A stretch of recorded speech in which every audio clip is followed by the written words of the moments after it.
Hello all, welcome back to our channel. ఈరోజు మనం third class చూస్తున్నామండి.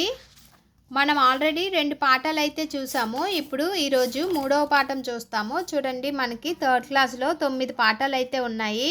1 తెలుగు తల్లి, మర్యాద చేద్దాం, మంచి బాలుడు, నా బాల్యం, పొడుపు విడుపు, మేమే మేకపిల్ల, పద్యరత్నాలు, మా ఊరు ఏరు, తొలి పండుగ. ప్రతి పాఠానికి ఇతివృత్తం ప్రక్రియ ఉంటుంది. చూడండి, తెలుగు తల్లి ఇతివృత్తం వచ్చి దేశభక్తిని తెలియజేస్తుందండి. ప్రక్రియ వచ్చి గేయం రూపంలో ఉంది లెసను. మర్యాద చేద్దాం సంసిద్ధత పాఠం. హాస్యం అండి, హాస్యాన్ని తెలియజేస్తుంది, కథ రూపంలో ఉంది. మంచి బాలుడు సహానుభూతి, గేయ కథ. నా బాల్యం ఇతివృత్తం వచ్చి కళలు, ప్రక్రియ వచ్చి ఆత్మకథ. పొడుపు విడుపు భాషాభిరుచిని తెలియజేస్తుంది, సంభాషణ రూపంలో ఉంది. మేమే మేకపిల్ల పరస్పర సహకారం అండి, కథ. పద్యరత్నాలు నైతిక విలువల్ని తెలియజేస్తాయి, పద్యాలు. మా ఊరి ఏరు ప్రకృతి వర్ణన, గేయం రూపంలో ఉంది లెసను. తొలి పండుగ సంస్కృతి సంప్రదాయాలను తెలియజేస్తుంది లెసను, ఇతివృత్తం. కథనం అండి, కథ రూపంలో ఉందన్నమాట తొలి పండుగ లెసను. మొత్తం 9 అండి. నేను ఆల్రెడీ 2 అయితే చెప్పాను. ఇప్పుడు 3వ పాఠం మంచి బాలుడు. సహానుభూతి అండి, ఇతివృత్తం వచ్చి, ప్రక్రియ వచ్చి గేయ కథ. ఇదిగోనండి మంచి బాలుడు లెసన్ చూద్దాము. గేయ కథ అండి, ప్రక్రియ గేయం రూపంలో ఉంటుంది. తలతల మిలమిల మెరుపులు మెరిసి, హోరున జోరున వర్షం కురిసి, వీధుల్లో కాల్వలు కట్టాయి, కాల్వల నిండా నీళ్ళొచ్చాయి, చెప్పులు తడిసి బట్టలు తడిసి, చిందే నీళ్లకు బురదకు జడిసి, జనులు మెల్లగా పోతున్నారు, లేకుంటే జారే పడతారు. ఆ త్రోవకు పాపం ఒక ముసలమ్మ, కాటికి కాళ్ళు చాచినట్లున్నది, గడగడ వణికి తడబడి తొనికి అడుగులు లెక్కిడుతూ పోతున్నది. మెదలక ఎవరి త్రోవనే వారు పిన్నలు పెద్దలు పోతున్నారు, వణికే తొనికే ఆ ముసలమ్మ, ఎవ్వరు సాయం చేసేవారు. ఇంతలోన దగ్గరలో ఒక బడి వదిలి పెట్టగా పిల్లలు వడివడి కేకలు వేస్తూ పరుగులు తీస్తూ వచ్చారెంతో సందడి చేస్తూ. కిలకిలలాడే ఆడే పాడే బాలుర అడుగులు ఆనవు భూమిని, వారు అసలు చూచారో లేదో గడగడ వణికే ముదుసలి ఆమెను. కానీ వారిలో ఒక్క బాలుడా ముదుసలి అవ్వను చూచి జాలిగొని చేయి బట్టి కొనిపోయాడామెను. విడిచి వచ్చినాడామె భవనమున.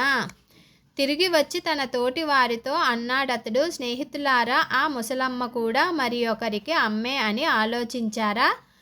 మరి మా అమ్మ కూడా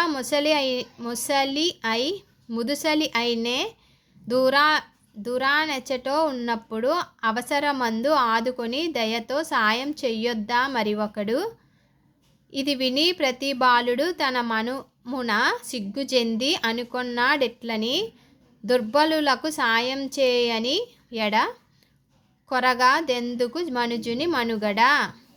చూడండి, ఒక బాలుడైతే ముసలావ్వకు హెల్ప్ చేస్తున్నాడు అనమాట, వర్షంలో వెళ్తున్న ముసలావిడకు.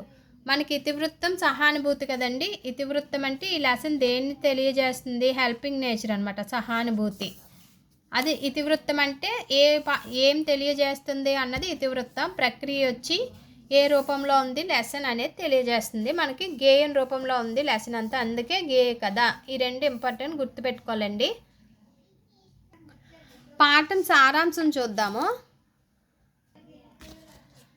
ఒకరోజు జోరున వాన కురుస్తున్నది, నేలంతా బురదగా మారింది. ఆ రోజు వానలో ఒక ముసలమ్మ గడగడ వణుకుతూ నడుస్తున్నది. ఆమె అడుగులు తడబడుతున్నాయి, ఆమె ఎవరూ పట్టించుకోవడం లేదు. ఆ సమయంలో బడి వదిలారు. పిల్లలు సందడి చేస్తూ బయటికి వచ్చారు, ఆనందంగా గెంతులు వేస్తూ వెళ్తున్నారు. ముసలమ్మను చూచిన ఒక పిల్లవాడు నేరుగా ఆమె వద్దకు వెళ్ళాడు, చేయి పట్టుకొని రోడ్డు దాటించాడు, ఆమెను వాళ్ళ ఇంటి దగ్గర దిగబెట్టి వచ్చాడు. అప్పుడు అవ్వ అబ్బాయిని దీవించింది.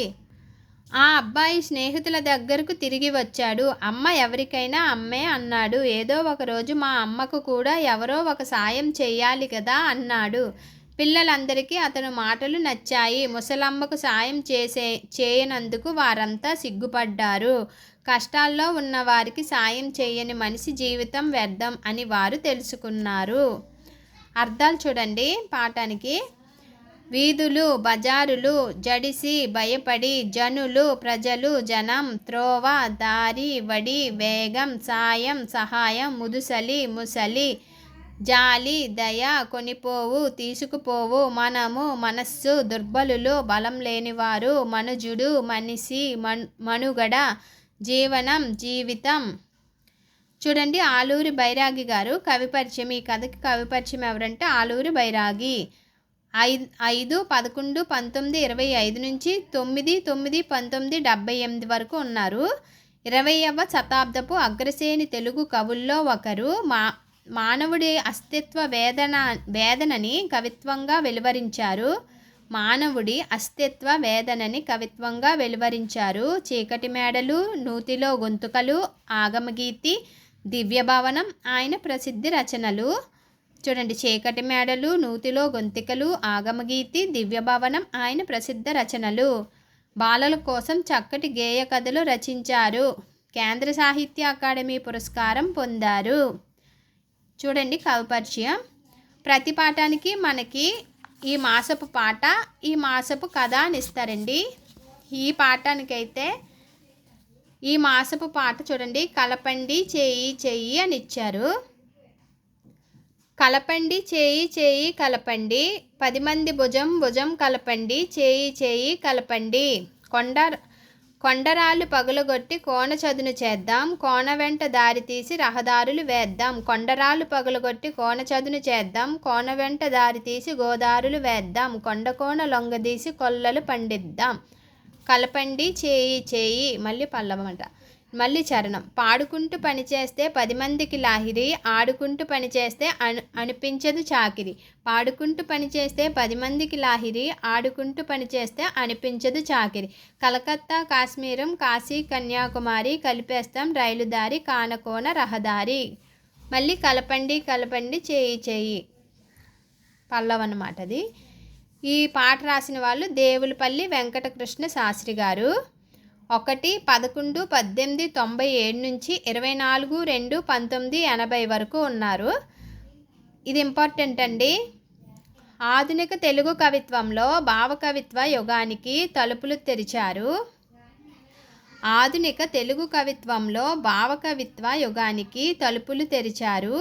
అచ్చమైన తెలుగు కవి, అక్షర రమ్యత, భావనా సౌకుమార్యం, శబ్ద సంస్కారం కృష్ణశాస్త్రి కవిత్వ లక్షణాలు. అందుకనే వారి కవిత్వాన్ని శ్రీశ్రీ ఇక్ష్సు సముద్రంతో పోల్చారు. కృష్ణపక్షం, ఊర్వశి, ప్రవాసము వీరి ప్రసిద్ధ రచనలు. కృష్ణపక్షం, ఊర్వశి, ప్రవాసము వీరి ప్రసిద్ధ రచనలు.